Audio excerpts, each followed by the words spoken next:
बेटे अब हम करेंगे लेबर चैप्टर। लेबर चैप्टर की खूबसूरती ये है, क्या है, इसमें थियरी भी है। इस चैप्टर में प्रैक्टिकल सबसे ज्यादा जोर दिया गया है पेमेंट ऑफ वेजेस के ऊपर। किसके ऊपर? इंसेंटिव स्कीम्स के ऊपर। जबकि आजकल के हिसाब से वो बिल्कुल बेकार हो चुका है। मैंने तो कहीं नहीं देखा इंसेंटिव स्कीम लगती हो। पहले होता था ना, वर्कर को एनकरेज करते थे मेहनत करो काम करो। आजकल तो आपको पता होगा सारा कुछ ऑटोमेटेड हो गया है, लेबर को तो बटन ही दबाने होते। तो आजकल के हिसाब से तो ये चैप्टर थोड़ा सा मैंने देखा है ऑब्सलीट सा हो गया। थियरी तो रेलेवेंट है, प्रैक्टिकल इंसेंटिव स्कीम्स वाले मेरे हिसाब से ऑब्सलीट ही हो गए। पर एनीवे कोर्स में है तो मैं पढ़ा रहा हूं। सबसे पहले लेबर की जब हम चर्चा करते हैं तो हमें एक बात याद होनी चाहिए कि हमारी कॉस्ट का, कई बार बता चुका हूं ये बात, कॉस्ट को हम दो कैटेगरीज में क्लासिफाई कर देते हैं, एक प्राइम कॉस्ट, एक ओवरहेड्स। प्राइम कॉस्ट कौन सी कॉस्ट होती है? जो डायरेक्ट कॉस्ट होती है, जिसको आप इजीली आइडेंटिफाई कर सकते हो, जिसका इजीली पहचान सकते हो आप कि किसी भी कॉस्ट यूनिट पर या किसी भी कॉस्ट सेंटर पर हमारा क्या खर्चा हुआ, जो आसानी से पता लगाया जा सके, वो प्राइम कॉस्ट है। प्राइम कॉस्ट को तीन कैटेगरीज में डाल देते हैं, direct material, direct labour, direct expense. जो चीज डायरेक्टली आइडेंटिफाई ना हो सके वो इनडायरेक्ट है और उसको हम कहते हैं ओवरहेड। तो इसलिए ओवरहेड तीन चीजों का बना होता है, indirect material, indirect labour, indirect expense. और इस चैप्टर में हमारा ध्यान है लेबर के ऊपर। तो लेबर का क्या मतलब हुआ? डायरेक्ट लेबर और इनडायरेक्ट। क्लियर? हाजी साहब, तो यहां पर हम क्या पढ़ने वाले हैं? डायरेक्ट लेबर, फैक्ट्री में होने वाली इनडायरेक्ट लेबर, एडमिन में होने वाली indirect labour, selling and distribution में होने वाली इनडायरेक्ट लेबर। टोटल कॉस्ट को हम दो कैटेगरीज में डिवाइड कर देते हैं, प्राइम कॉस्ट और ओवरहेड्स। ओवरहेड्स के तीन फंक्शनल क्लासिफिकेशन होते हैं। क्या होते हैं?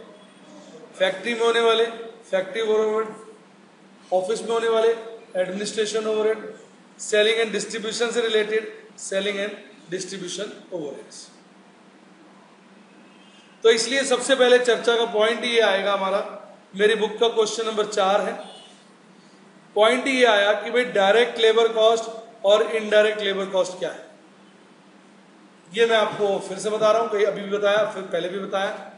डायरेक्ट लेबर कॉस्ट वो लेबर कॉस्ट है जो किसी जॉब से इजीली आइडेंटिफाई हो सके। जैसे आप बच्चे लोग मेरे पास पढ़ने आए हो, आपके ऊपर मेरे कितने लेक्चर लगेंगे, मेरी क्या कॉस्ट होनी चाहिए, मैं बड़ी आसानी से निकाल सकता हूँ, हाँ कि ना? तो आपके बैच के पॉइंट ऑफ व्यू से आपका बैच हो गया कॉस्ट सेंटर। क्या हो गया? Cost centre. और मेरी जो कॉस्ट होगी उसके ऊपर वो क्या होगी? Direct labour cost. इसके अलावा हमारे ऑफिस में धीरज जी बैठते हैं, प्यून है, उसकी कॉस्ट क्या होगी? इनडायरेक्ट। क्यों? वो आपको डायरेक्टली तो सर्व करते ही नहीं। आप में से कुछ लोग जाते हो उनके पास, उनकी फैसिलिटी को यूज करते हो, कुछ लोग जाते ही नहीं, तो उनका तो कोई डायरेक्ट रिलेशन तो है नहीं आपके ऊपर। तो वो सब किस में आ गए? Indirect labour cost. यानी टीचिंग के प्रोफेशन के हिसाब से देखा जाए, जो टीचर पढ़ा रहा है वो क्या हो गई? Direct labour cost. और उसको हेल्प करने वाले बाकी सब चीजें क्या हो गई? Indirect labour. कैसा लगा? इसी तरह फैक्ट्री के अंदर जो व्यक्ति एक्चुअली में चीज को बनाता है, जो मैन्युफैक्चर करता है, उसकी कॉस्ट क्या हो जाती है? Direct labour. उसके अलावा जितने भी लोग हैं वो सब क्या हो गए? Indirect labour. तो आइडेंटिफिकेशन क्या है?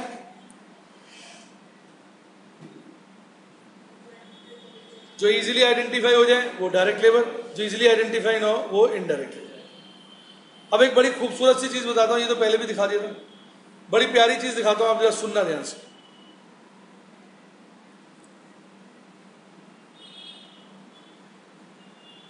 बड़ी प्यारी चीज, मदहोश हो जाओगे।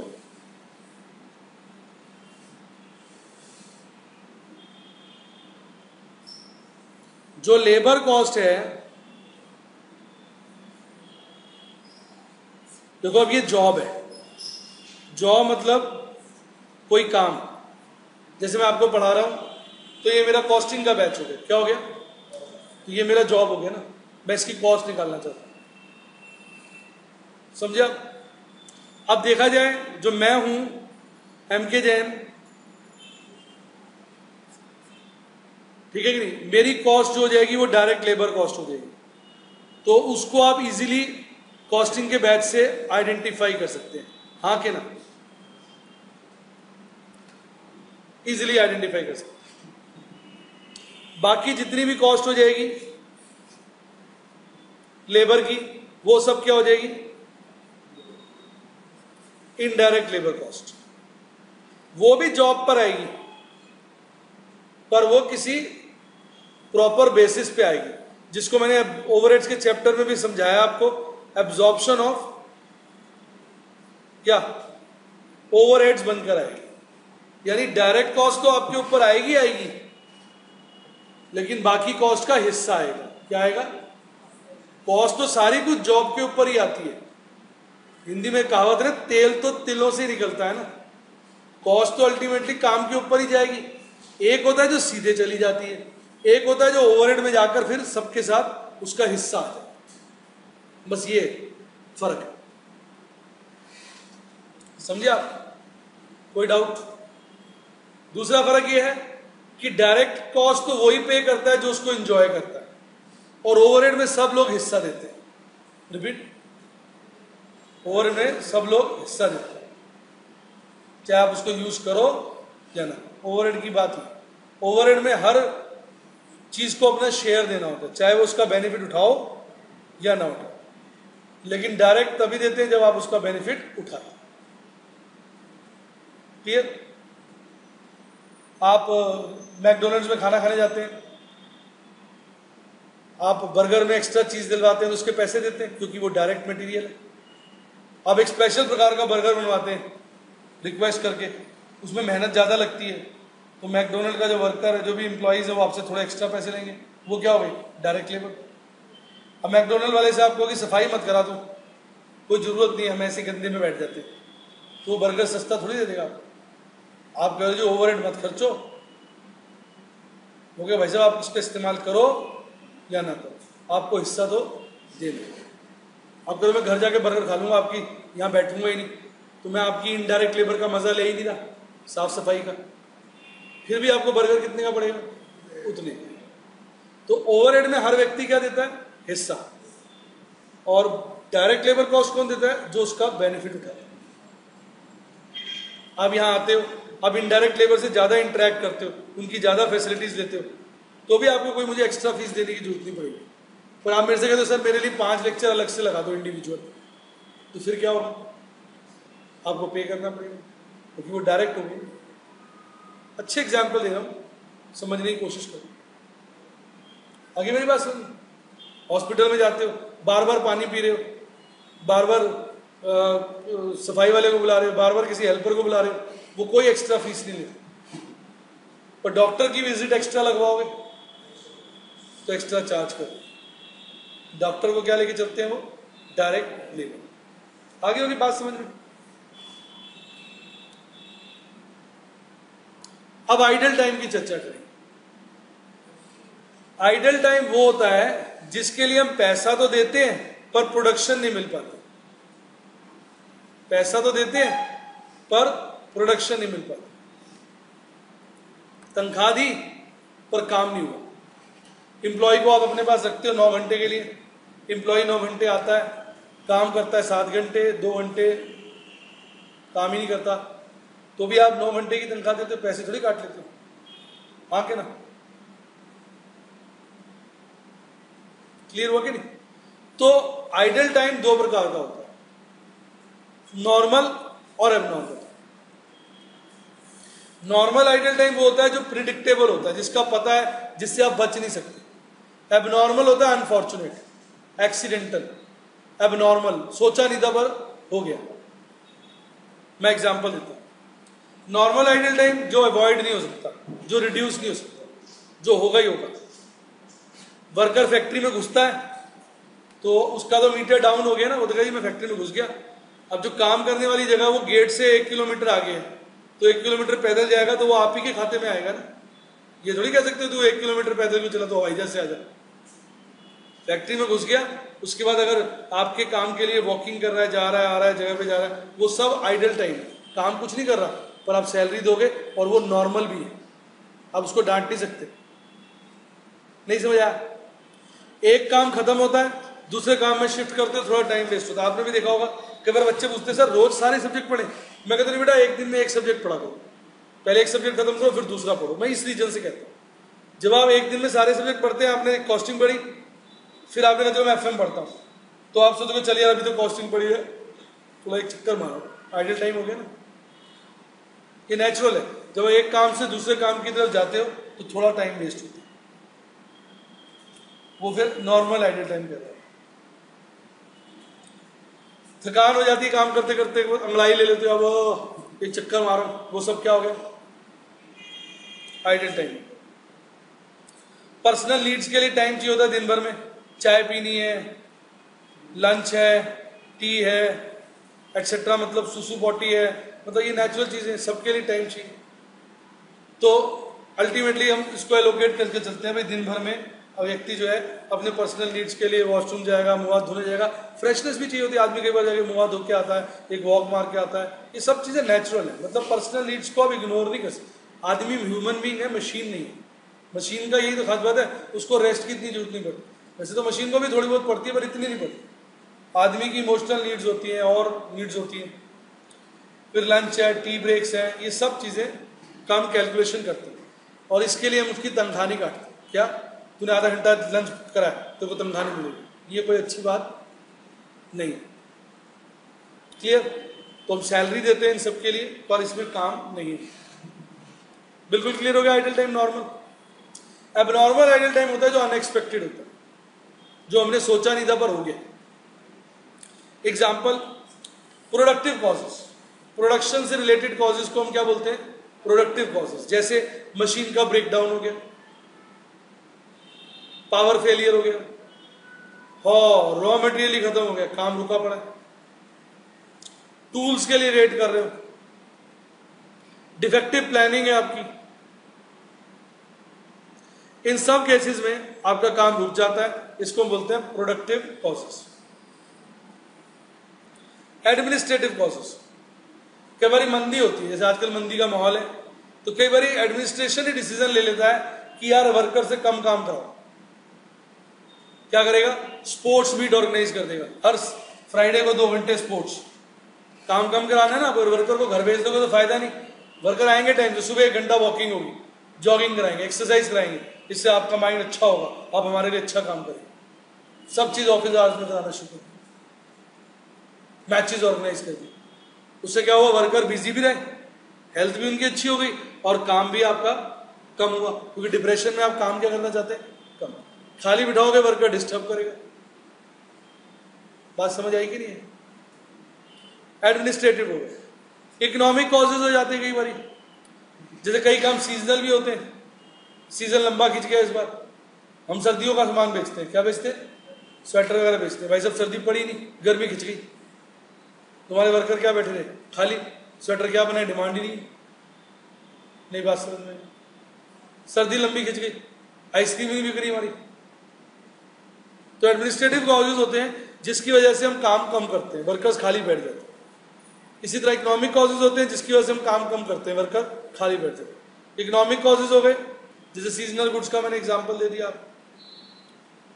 क्लियर? अब सदा एक बात ध्यान से रखिएगा, ये चीज सिर्फ लेबर पे नहीं लग रही बेटा, ये सब पे लगती है। ध्यान से सुनिए, जो भी कॉस्ट डायरेक्ट होगी, चाहे वो लेबर हो, चाहे वो मटेरियल हो, चाहे वो एक्सपेंस हो, मटेरियल हो, एक्सपेंस हो, चाहे लेबर हो, डायरेक्ट कॉस्ट तो सीधे जॉब पे चली जाती है। कहां चली जाती है? सीधे जॉब पे। और जो इनडायरेक्ट कॉस्ट है वो सारी की सारी ओवरहेड बन जाती है। क्या बन जाती है? ओवरहेड। फिर उसमें जो नॉर्मल खर्चे होते हैं, रिपीट, वो हम जॉब पे चार्ज कर देते हैं। किस पे चार्ज कर देते हैं? जॉब। और एबनॉर्मल जो है वो ओनर के हो जाते हैं, वो चले जाते हैं कॉस्टिंग पीरियड में। इसमें मैंने गाना बनाया हुआ है, नॉर्मल कस्टमर का, एबनॉर्मल हमारा ओनर। एग्जाम्पल देखिए, मैं आपको पढ़ाने आता हूं, अब मेरे आने में गाड़ी का जो नॉर्मल वियर एंड टीयर होता है, जो नॉर्मल उसमें खराबियां होती हैं, वो ऑब्वियसली मैं चाहूंगा बच्चों से क्या करूं? रिकवर करूं। तो वो मेरे ओवरहेड्स हो गए।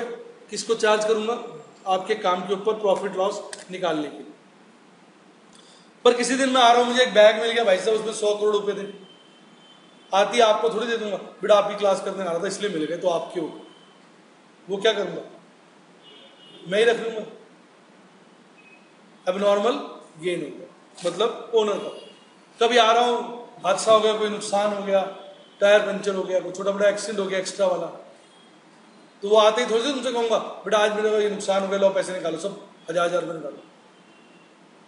वो नुकसान किसका है? मेरा है। तो कहने का मतलब क्या हुआ? नॉर्मल जाएगा कस्टमर पर, एबनॉर्मल पड़ जाएगा ओनर पर, चाहे वो नुकसान हो चाहे वो फायदा। हाँ कि ना? क्लियर? Thumbs up. तो उसी बात की हम चर्चा यहां बढ़ा रहे हैं। अब आइडल टाइम को हम समझेंगे। आइडल टाइम जो नॉर्मल होता है, जो इनहेरेंट है जॉब में, क्या है? जिससे आप बच ही नहीं सकते। क्या नॉर्मल टाइम क्या होता है? इनहेरेंट होता है, जिससे आप बच नहीं सकते। पर इसको फिर भी आप दो कैटेगरीज में क्लासिफाई कर सकते हो, एक अनकंट्रोलेबल, एक कंट्रोलेबल। अनकंट्रोलेबल है जिसको आप कंट्रोल ही नहीं कर सकते, खाने का समय, वॉक करने का समय, पर्सनल नीड्स के लिए जाना, इनको थोड़ी आप रोक सकते हो किसी को। बात समझ गए? जैसे एग्जांपल है, वर्कर को आप बुलाते हो 8 घंटे के लिए, 1 घंटा उसका पर्सनल नीड्स में निकल जाता है, तो आप 8 घंटे की तनख्वाह उसको 1400 रुपए देते हो। तो आप ये मान के चलोगे ये 1400 तनख्वाह 8 घंटे की नहीं है, हम 7 घंटे की देते हैं, तो पर घंटा हमारी कॉस्ट क्या है? 200 रुपये। रिपीट, हमारी कॉस्ट क्या है? 200। कैसा लगा? इसको बोलते हैं इन्फ्लेटिंग द लेबर रेट। क्या बोलते हैं? वैसे तो 1400 रुपये आपने 8 घंटे के दिए, पर उस 1400 को आप 8 घंटे का ना मान के 7 घंटे का मान लो, तो वो निकला है 200 पर आवर, तो रेट इन्फ्लेट हो गया। कुछ आइडल टाइम होता है जो कंट्रोलेबल होता है, यानी अगर आप एफिशिएंट हो जाओ तो वो नहीं होगा। रिपीट, पर कई बार उतना आप एफिशिएंट ही नहीं होते। अब मैं बिल्कुल एफिशिएंट हो जाऊं, परफेक्ट हो जाऊं, तो हो सकता है मैं करोड़ों रुपया कमा लूं, पर मैं उतना एफिशिएंट और परफेक्ट होने ही नहीं जाता। आप बिल्कुल परफेक्ट हो, एफिशिएंट हो जाओ, पता चले आप 100 में से 100 लिया सब सब्जेक्ट्स में, पर आप उतना एफिशिएंट और परफेक्ट होने नहीं चाहते बाय चॉइस। ये मैंने पर्सनल एग्जांपल दिए। इसका रीजन क्या हो सकता है कि उतना परफेक्ट होने से जो हमें दुख प्राप्त होगा उतना सुख नहीं मिलेगा। बात समझिए ना? दुख मतलब अब बिल्कुल ही सारा टाइम ही काम में उलझा रहूंगा तो बहुत पैसा कमा लूंगा, लेकिन पर्सनल नीड्स क्या हो गई? खत्म। ना पिक्चर देख रहे हैं, ना घूम रहे हैं, ना बाहर जा रहे हैं, ना कुछ कर रहे हैं, तो मशीन ही बन के रह गए ना। मेरी बात समझ रहे? कुछ लोग काम पे इतना ध्यान देते हैं, जितना ध्यान देते हैं, अलग अलग स्ट्रेटेजी होती है, बिल्कुल कहते हैं ना फैनेटिक्स की तरह लगे रहते हैं। तो वो भी अपनी जगह ठीक है, अपना अपना टेस्ट है, पर कई लोग नहीं होते उतने परफेक्ट। तो वही बात है, कुछ आइडल टाइम आप कंट्रोल कर सकते हो। अब यहां पर तो मैंने आपको इमोशनल रीजंस दिए, यहां मैं मॉनिटरी रीजंस दे रहा हूं, पर उसको कंट्रोल करने का इतना खर्चा हो जाएगा कि आप कहते हैं इतनी देर तो लेबर खाली बैठी रहे, वो ठीक है, चला कंट्रोल करूंगा, 50,000 रुपये खर्च हो जाएंगे, इससे लेबर 15 मिनट खाली बैठी है ना, बैठ रहे अंदर, कितने का नुकसान होगा? 1,500 का। नहीं समझे मेरे,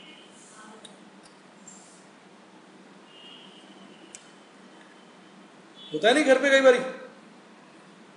कई बार ऐसा होता है मुझे लेक्चर लेना होता है, घर पे कोई काम होता है, घर पे रुक जाऊंगा तो काम अच्छे से हो जाएगा और मेरे 3,000 रुपये बच जाएंगे। लेक्चर पे मिस कर दूंगा, करना पड़ेगा, मैं सोचता है लेक्चर मिस करूंगा, दिन भर की दिहाड़ी खराब होगी, इससे अच्छा वो 3,000 रुपये एक्स्ट्रा खर्च हो जाए, कोई बात नहीं। क्योंकि मुझे लग रहा है कि जो मैं दिन भर की क्लास कैंसिल करूंगा उसका लॉस उस 3,000 से क्या है? ज्यादा। मॉनेटरी रीजन आया समझ? कई बच्चों को समझ में नहीं आता, कहते सर कंट्रोलेबल है तो कंट्रोल करो ना। हम कहते हैं बेटा उसको हम आइडल मान के चलते हैं, छोड़ देते हैं। हम कहते हैं इसको कंट्रोल करने का खर्चा ज्यादा है। आई कि नहीं बात? अच्छे एग्जाम्पल दे रहा हूँ और कैच कर। थ्योरी बड़ी कठिन होती है, इसको समझना बड़ा कठिन होता है। रट्टे लगाना तो आसान है, बच्चे रट लेते हैं। समझना लॉजिकली मन से तन से समझना बड़ा मुश्किल है। पता नहीं आपको कितना समझ में आ रहा है? आ रहा है समझ में? तो ये वाला जो टाइम होता है फिर ये फैक्ट्री ओवरहेड में चला जाता है। रिपीट, ये वाला तो प्राइम कॉस्ट बन गया ना डायरेक्ट। क्यों? आपने रेट ही बढ़ा दिया पर आवर। क्या करा? रेट ही बढ़ा दिया, तो आपने डायरेक्ट बना दिया। और जो आइडल टाइम कंट्रोलेबल है उसकी जो कॉस्ट है वो आप कहां चार्ज करोगे? Factory overhead. फैक्ट्री ओवरहेड के बाद वो सब में बढ़ जाएगा। ओवरहेड बनाने का मतलब सब में बढ़ेगा। रिपीट, अब ये बच्ची आई, इसने में से 4 कागज मेरे यूज कर लिए। अगर तो मैं इसको डायरेक्ट मान लूं, रिपीट, तो इसके पैसे ये देगी। और अगर इसको ओवरहेड मान लूं तो ये मेरे जनरल खर्चे में चला जाएगा, सब में बढ़ जाता है। आएगी नहीं बस thumbs up. Abnormal idle time, abnormal है जो हमें अनएक्सपेक्टेड था। अब यूं समझो, मैं अब एग्जांपल से बताता हूं, आपको क्लियर हो जाएगा।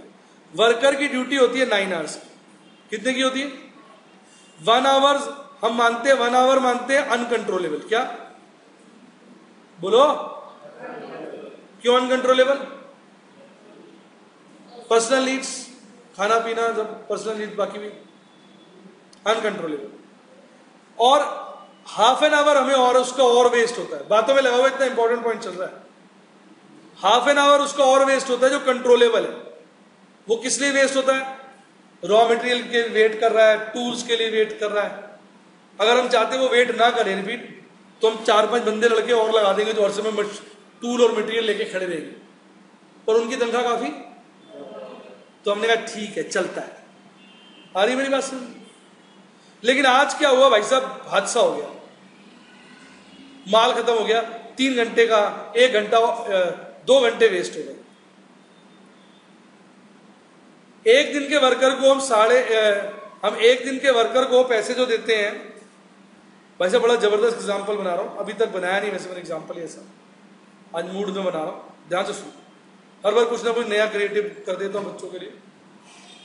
हम 9 घंटे की तनख्वाह वर्कर्स को देते हैं 1600 रुपये, या ठीक है 1600, कितने देते हैं? अब मैं रेट कैसे निकालूंगा? मैं कहूं भाई 1600 देते हैं 9 घंटे के, 9 में से 1 घंटा अनकंट्रोलेबल है, वो माइनस कर दिया, तो रेट क्या हो गया? 200 पर आवर। इसका इफेक्ट खत्म। अब ध्यान से देखो एक्चुअल काम कितना हुआ है। 9 में से 3.5 गए, 5.5 घंटे काम हुआ है ना वर्क। अब रेट क्या निकला? 200 रुपए घंटा। 200 इंटू आधा, ये 100 रुपए, ये चले जाएंगे ओवरहेड्स में। 100 रुपए ओवरहेड्स में डाल दूंगा, वहां से सब जॉब्स में बढ़ जाएंगे। क्लियर हो गया? 2 घंटे मेरे बेकार के नुकसान हो गए जो उम्मीद नहीं थी, गलती से हो गए। इंटू 200, 400 रुपए चले जाएंगे P&L में। कहां चले जाएंगे? मैं अब लॉस बियर करूंगा, ओनर हूं। इंटू 200, 1100 रुपए जॉब को चार्ज होंगे। डायरेक्ट लेबर कहां चला जाएगा? जिस जॉब पे वो काम हो। अब बताओ कैसा लगा? परफेक्ट एग्जांपल दे दिया कि नहीं दे दिया? मजा आया कुछ? वर्कर की ड्यूटी 9 घंटे की है, 9 घंटे में से 1 घंटा अनकंट्रोलेबल है, आधा घंटा कंट्रोलेबल पर है नॉर्मल। अब नॉर्मल इस बार कितना हो गया? 2 घंटे एक्स्ट्रा। इसलिए काम केवल कितने घंटे हुए? 5.5। पहले मैंने रेट निकाला, 9 घंटे की तनख्वाह देते हैं 1600, पर डिवाइड किया 8 से, क्योंकि जो अनकंट्रोलेबल है उसको हटा के रेट इन्फ्लेट कर दिया। इतना बढ़िया एग्जांपल बुक्स में भी नहीं मिलेगा। तो पर आवर का रेट क्या आ गया? 200 रुपये। अब जो आधे घंटे का अनकंट्रोलेबल है, जो हमने जानबूझ के अलाउ किया हुआ है, सॉरी आधे घंटे का जो कंट्रोलेबल है पर हमने अलाउ किया हुआ है, क्या उस आधे घंटे का जो नुकसान है वो कितना हुआ? 100 रुपये। वो ओवरहेड में चला जाएगा और बाकी सब जॉब्स में बढ़ जाएगा। 2 घंटे इस बार जो एक्स्ट्रा लॉस हो गया नॉर्मल नेचर का, वो P&L में चला गया, मतलब ओनर ने बियर किया। और 5.5 घंटे जो एक्चुअल काम हुआ उसका 200 रुपए के हिसाब से जिस जॉब पे भी काम हुआ है, रिपीट, उस जॉब का क्या हो गया, direct labour, direct labour cost. थोड़ा समझ में आया पूरा? फटाफट एग्जाम्पल लिख लो, अच्छा रहेगा। हाँ, कंट्रोलेबल लिखा हुआ है, हाँ है दोनों, ये नॉर्मल, ये लिखा हुआ है ना, पढ़ा नहीं आपने? Controllable idle time transfer to factory overhead, और जो अनकंट्रोलेबल है उसके लिए लिखा है इन्फ्लेटिंग द लेबर रेट। ये चीजें ना समझ नहीं आती, अच्छा वो आपने पूछ के क्लियर कर, इसलिए मैंने एग्जांपल बनाया। ये बातें बहुत कम बच्चे समझते हैं, ये कठिन चीजें।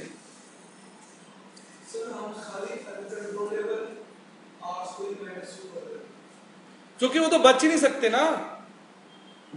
जब वर्कर आएगा 9 घंटे काम करेगा, 8 घंटे ही, तो तनख्वाह तो तुम मान के चलोगे 8 घंटे की है,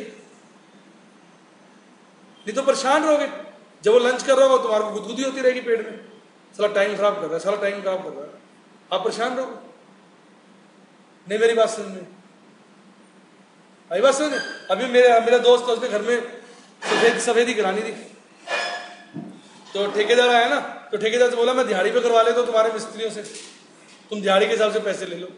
कहते थे दिहाड़ी के हिसाब से आप करवा नहीं सकते, आपका तो खून जल जाएगा। बोला क्यों? कहते हमारे मिस्त्री दिन भर में 5 घंटे काम करते हैं, आप सारा टाइम उनके सर पे खड़े रहोगे और झगड़ा ही होता रहेगा। आपको लगेगा हाय 8 घंटे की ड्यूटी होनी चाहिए, 9 की होनी चाहिए, आते ही 7 घंटे के लिए, लंच 1 घंटे का होना चाहिए, 2 घंटे लंच लेते हैं। हमें तो आदत है जी, हम तो मान के चलते हैं 5 घंटे काम करेंगे। समझिए ना लॉजिक? जो वो ठेकेदार है जब आपसे कोट करता है ना पैसे, रिपीट, तो वो मान के ही चलता है ये 5 घंटे दिन में काम करेंगे, और ये जो मैं तनख्वाह दे रहा हूं इनको रोज के मान लो 500 रुपए 5 घंटे के दे रहा हूं। आपको क्या लगेगा ड्यूटी 8 घंटे की होती है, फिर आप उसे खींचातानी करोगे, फिर वो काम ठीक नहीं करेगा, फिर आप परेशान हो। बिल्कुल सही बात की। तो मेरे दोस्त ने ठेका ही दे दिया। हम लोग तो बातें करते हैं ना इस तरह की, इंटेलेक्चुअल बातें होगी ना, तो हम यही आज भी सुबह चर्चा करते हैं। और काम कैसे चल रहा है द्विवेदी का? बोला ठीक चल रहा है। कहता है यार बात ठीक है, करते वो 4-5 घंटे की, वैसे अच्छी स्पीड है, काम काफी करते हैं, तो करते 4-5 घंटे, तो अब उसको परेशानी नहीं है ना। और मान लो वो दिहाड़ी से दे रहा होता, वो 8 घंटे की जगह 5 घंटे काम करते, तो वो ये सब बातों के लिए रेडी नहीं है ना। लेकिन एक बिजनेस ऑर्गेनाइजेशन इन बातों के लिए क्या होती है? रेडी होती है। नहीं मेरी बात सुनिए, कैसा लगा? लिख लिया?